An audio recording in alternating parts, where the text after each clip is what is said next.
Bali ayan mga kumarites, si Kuya Edwin nga pala nagpe-prepare ng lulutuin na pansit. Yun nga, merienda naman ngayong umaga dito sa mga bata. Tas ayan si Mudra, tuwang-tuwa nga pala dito kay Sab kasi nga napakataray, liit na liit. Pero wag ka, pag sinabihan mo siyang mataray, tumatawa siya. O diba, para naman hindi daw talaga obvious na siya mataray. Oh, sorry na talaga. Alam nyo naman ako kung kailan ko lang maisipang mag-edit. Itong vlog nga ata na to ay inabot na naman ng 1 buwan. Kita nyo naman si Sab dito ay talaga namang gigil na gigil. Hanggang dito sa dagat, dala ang pagkamataray. Kita nyo naman ang tingin. Inaagaw niya kasi yung shell na kinuha nung ate niya. Sabi nung kanyang mama, hindi daw kanya yun. Kaya yun, gigil na gigil ang Sabrina. Ito naman yung anak ni paring Kevin. Na kahit mag-isa nga lang siya dito sa buhanginan, naglalaro mag-isa. Tapos binilhan nga siya ng laruan na pangbuhangin. Kaya naman enjoy na enjoy ang bata. Naalala ko nga noon, nung sina Kurt ay maliliit pa, binibilhan din namin sila ng mga laruan na ganyan pag malapit na kami mag-swimming. Tapos dito naman sa tabihan, nandito yung mga tropa ng asawa ko. Alam nyo ba yung tinotropa ng asawa ko? Ang babata. Hindi na niya mga kaedad. Nagpipiling bata, gurangers na naman. Ganun daw talaga kapag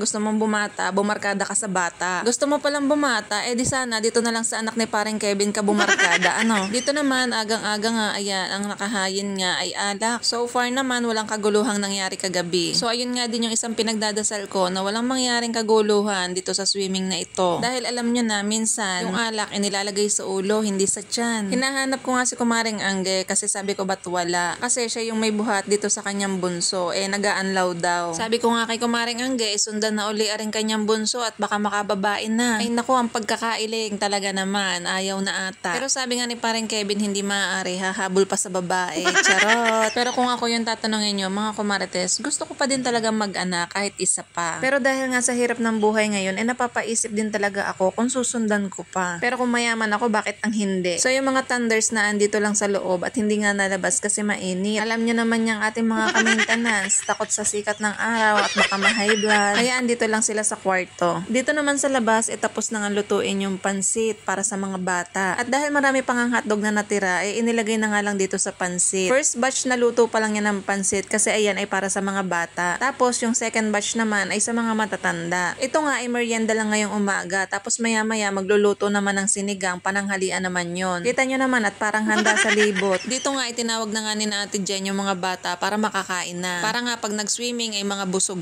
pa. May isang luto pa ng pananghalian bago nga kami umuwi. Ang nag-enjoy talaga sa swimming na to ang mga bata talaga. Na kahit nga kami nung kabataan namin, kapag may pa-swimming si tatay, talaga namang excited kami. Ako nga, tumakal na nga din ang aking pansit at dito na nga lang ako sa loob kumain. Tapos yung anak ko tsaka yung asawa ko, kinuha ko na rin ang kanila para mamaya pagising nila ay meron silang kakainin. Yung asawa ko kasi tulog pa. At in fairness naman sa luto ni Kuya Edwin, masarap naman yung kanyang timpla at hindi nga maalat. At ang number 1 na tetesting talaga sa lasa ay syempre yung mga thunders kung papasaba. Kasi alam nyo naman na masiselan ang panlasa ng mga thunders, ayaw ng maalat. Kaya kanina sila yung kauna-unahang kumuha ng pansit. At ayun nga, ang sabi ng mga thunders ay masarap daw at hindi nga maalat ang timpla. At saka si Kuya Edwin naman masarap din talaga magluto. Tapos pagkalabas ko nga, ganito na nga kahaba yung pila. In fairness naman sa kanila, napila naman sila mga kumarites. Kaya ang ginawa namin ni ate, kami na nga lang yung sa mandok ng kanilang ulam. Para nga mas mabilis, tapos sila na lang yung nakuha ng kanilang kanin. Para tansyado nila kung gaano kadami yung kaya nilang ubusin. Nagtulong na nga kami ni ate dito para nga kami nag-cater. Si ate yung taga-sandok ng sinigang. Tapos ako naman dito sa liempo na inihaw, tsaka kung sino yung may gusto ng pansit. Kasi 'di ba yung iba sa atin nag-uulam ng pansit, kahit ako nag-uulam ako ng pansit. At syempre tinatanong ko din kung gusto nila ng pansit kasi yung iba nga ay aayaw ng pansit na ulam. Dito nga ayan si Parang Johnson nga ay lasing na. Ang aga-aga ba naman nagiinom? Nung kami na nga ni ate yung nagsandok, mas mabilis nga yung pila at hindi na gaanong kahaba. At saka isa pa, tansyado yung ulam at yung iba nga ay hindi na ubusan. Si Kurt naman inaipagtabi ko na nga at ayan, ngayon palang kumain at gutom na gutom. At ayan, linis na, lahat nga ay nakakain na. At pagkatapos nga nilang kumain, syempre naligo na ulit yung mga bata. Yung iba naman mga nagsipag-anlaw na. Tapos itong aking panganay gising na at pinakain ko na nga rin. Sabi ko nga ay lumayo-layo kay Ginger. Paano ba naman laging inaasar, baka kako makagat? Atag na laging lokohin, kaya naman pag nakikita siya laging tinatahol. Ay ang mahal pa man din ng paturo. Kahit naman libre yun sa card, maigi nang wag magamit. Isang beses kasi nakagat na yan ng pusa. Buti na lang talaga mga kumarites meron tayong health card. Kung wala ay inabot nga din ng kulang-kulang 20. Ilang session din kasi ng turok yun kaya inabot nga din ng halos 20. Di bali nang wag magamit, wag lang makakagat. Puso pa man din ngayon ang rabies kahit hindi kinakagat ng aso. Charot. Tapos ayan si paring Kevin, tingnan nyo naman at nakapayong. Abay, takot din naman mangitim. Nasa gitna nga pala sila at ayan, kasama yung kanyang anak at naguhukay ng buhangin. Init na init siguro kaya ayan, nagpayong na. O diba, enjoy na enjoy naman sa ilalim ng araw. Tapos, sina Sabrina naman at saka sina Stephanie, ayan, mga nakapag-anlaw na at mga nakabihis na rin. Kasi nga naman mga kumarites, pag nagsabay-sabay, mapupuno ang CR. Kaya yung iba, mga nagsipag-anlaw na kahit maaga pa. Sa sobrang init nga mga kumarites, napaligo nga din ako dito. Pero sa CR lang ng kwarto. Sobra kasing banas talaga. O, ito na yung mag-ama, umahon na. Pero yung payong iniwan nila dun ha. Sa paghuhukay kasi nila dun sa buhangin, meron nga palang nakita silang laruan. Kaya ayan, yung nakuha nga pala nilang laruan, iniaabot ng panganay ni paring Kevin dito sa kanyang bunso. O diba, napakabait naman na kuya. Tapos yung bunso inabot naman. O diba, magkasundo. Ewan ko lang kung nag-aaway silang dalawa. Pero sa magkakapatid naman, hindi naman talaga nawawala yung away-away na yan. Lalo na pag-awayan ng lupa.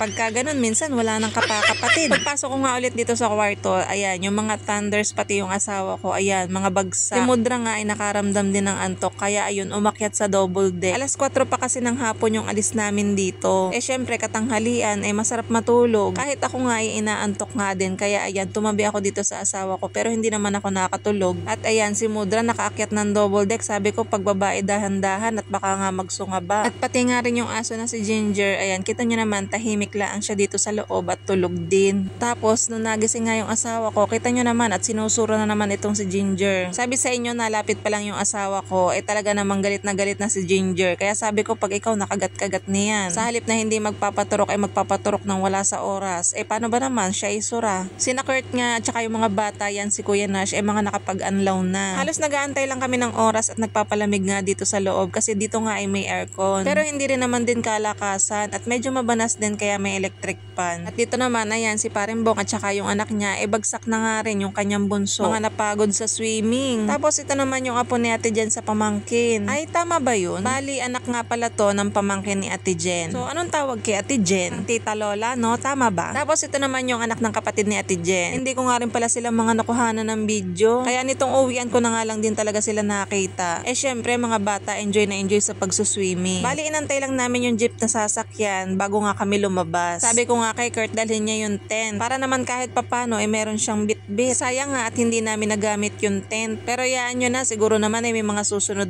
pa. Para in case na kailanganin natin ng tent, hindi na tayo bibili at meron na. Siguro sa undas magagamit natin yan. Hindi nga lang camping sa gubat, kundi camping sa patay. Huy! O, tingnan nyo naman si Mami Loy, kala mo naman turista Mainit kasi mga kumartes, no? Inilabas ko nga itong electric pa na binili ko. Ang sabi ng asawa ko, mas malakas pa daw yung hangin ng kanyang hininga. Tapos ayan, si Basti naman sumakit ang tiyan. Siguro inakainom ng tubig sa pool. Buti na lang dala ko nga yung therapy ko at inihilot ko nga dito sa tiyan niya. Tapos nung malapit na nga kami sa bahay, nawala na din naman yung sakit ng tiyan niya. Tapos nakakatuwa itong mga pamangkin ni Ate Jen. Ali yung kapatid niya, tulog na tulog sa kanyang kandungan. Pero siya, antok na antok din. At ayun nga, nung malapit na nga sa bahay, nagising na din naman sila. At ito na nga yung last part ng ating summer outing ganap. See you po ulit next year. Bye!